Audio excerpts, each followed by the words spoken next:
The big day for ALGS has finally come to a conclusion, and we now know which teams for the EMEA and North American regions are going to be going into that regional finals. Some heartbreaks and some heroic moments here for some of these organizations and teams. So let's dive into what happened just last night. So firstly, Bleed Esports finally, after all this time, did announce their roster. Raven will be their coach. Of course, this is Nox, Shuby, and Drop. No surprise here, but I don't know why it took so long for this official announcement to come out. But nonetheless, you know, they did say that they are locked in for ALGS. Now, as we dive into Group B and C, going into this is the last night for the EMEA region, the last night for the North American region. These games meant so much, and finally, the not moist that we were getting in scrims that I have been pondering on so much and just absolutely pounding the fact that we need moist to have a good Pro League day the same way that they've been consistent in scrims. And finally, they did it. They take the entire night with a fat W. This is going to be a nice 25-point addition to where they were. We'll talk about their placements and how they're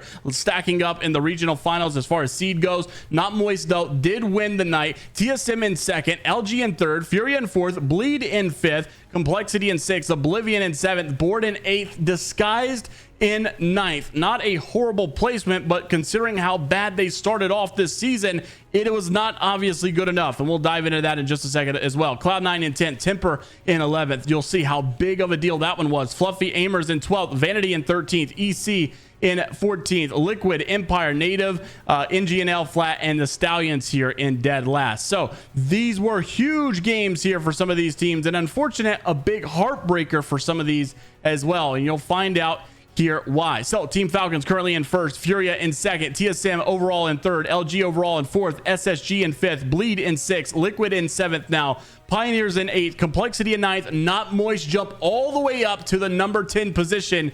This is not necessarily, they're not in a place where they need to worry right now. They just need a good day in regional finals. They have really turned their season around. Cloud9 in 11th, NRG in 12th. While the top 12 obviously are your LAN qualification spots, these are not final. We still have, like I said, regional finals to go, and that's going to be your top 20 team. So Oblivion in 13th, Board in 14th, Elevate have done enough despite doing a really bad job at the start, right? The first couple of days, not good enough. Well, now they're back in it good enough to where they can at least go to regional finals. They just need to do decent in regional finals, probably a little bit better than decent if they're going to make LAN, but that would be a crazy story. Weave in 16th, Yup in 17th, Fluffy Aimers in 18th, Flat in 19th, and Temper currently sitting at the 20th spot. Now, what's odd with this, NGNL is in the 21st spot, and they're actually tied here at 45 points. So a big heartbreak, obviously, when it comes down to fractions, because it's not even just by a point, it's by a determining factor of a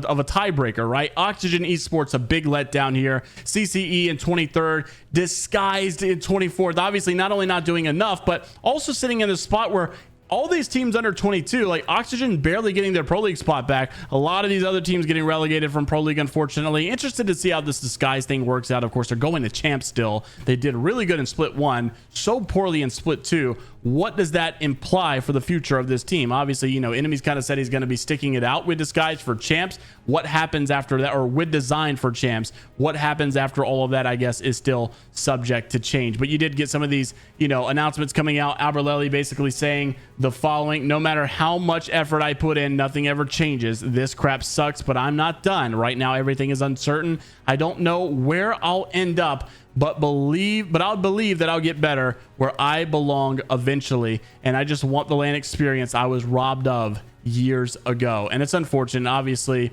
You know, Alberlelli has been grinding for so long. He's been playing this game for so long, and it seems like he has been trying and just not getting where he wants to be. For those of you that are OG fans, of course, this stings a little bit. Design also comes out to say, we tried our best, would have had it with even one more week. EWC at the end of this month. You know, tough couple tiny mistakes here that are costing us big time points. Super hyped with how we're playing. And obviously, this gives a little bit more purpose, right? Normally, you would see this and think, oh my gosh, this roster's done. They need to blow it up. It's over.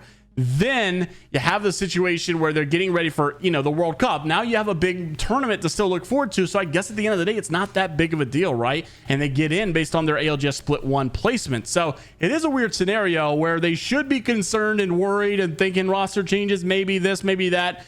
They're not, because there's another big tournament coming up that is not even ALGS related, and it kind of changes the dynamic of how roster changes might take place. And obviously, I don't think you're going to see too many roster changes anyways, because teams are going to wait for LAN to be over with to see who's going to become available. But nonetheless, a very disappointing performance here for Disguised, and obviously Design not being at LAN is very interesting and going to be weird to say the least. Also, wanted to make mention of your EMEA groups. Obviously, they had big games as well and a big night, and some of these teams now in the danger zone. Gaming Gladiators take the dub in first place. That was one of your top teams anyways. No surprise there. Alliance in second place. No surprise there. Already one of your top teams. DMS in third, Players in fourth. Obviously some big games needed for some of these free agent kids. A nice big game that they needed. ExoClan, same case. Passion UA, ANC Outplayed, Stay Healthy, Full English, 3D Max, Blacklist, 9 Lives, Rats Forbidden, Danish, 73 Esports, NIP down here at the bottom with 07.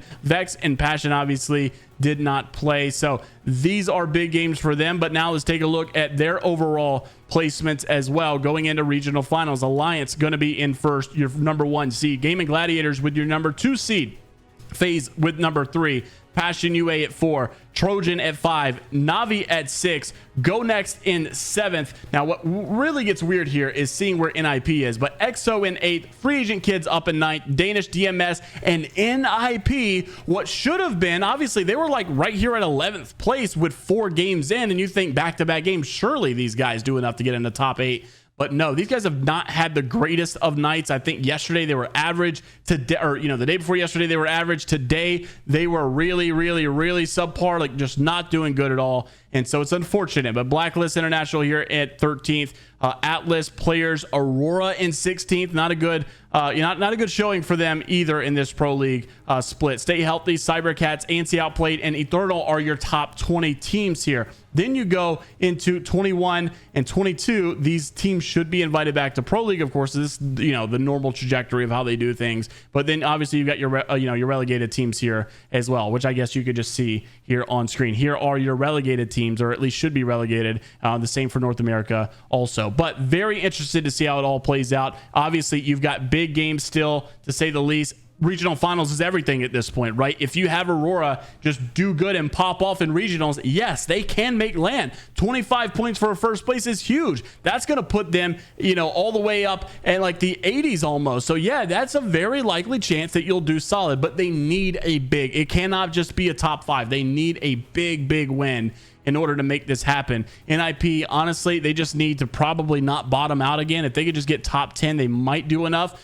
But I think knowing that, this team is was considered for a while one of EMEA's finest, if not the best, and they're not upholding to that standard right now. So it's unfortunate, and hopefully they do bounce back, and that's what we're wanting to see. But all in all, a very big day of ALGS, and many fans were shocked to see some of their favorite teams get relegated from Pro League, not make LAN, not make regionals, and some pop off like Moist Esports and going crazy with their performance in order to qualify for regionals and look very good at it as well, to have a very likely chance to go to LAN also. Of course, many have already clinched their spots. We'll talk about more of that tomorrow. And if you guys want to stay up to date with all things inside of the world of Apex Legends esports, make sure to like the video, subscribe to the channel, and until the next time, we'll see you all later, Gators.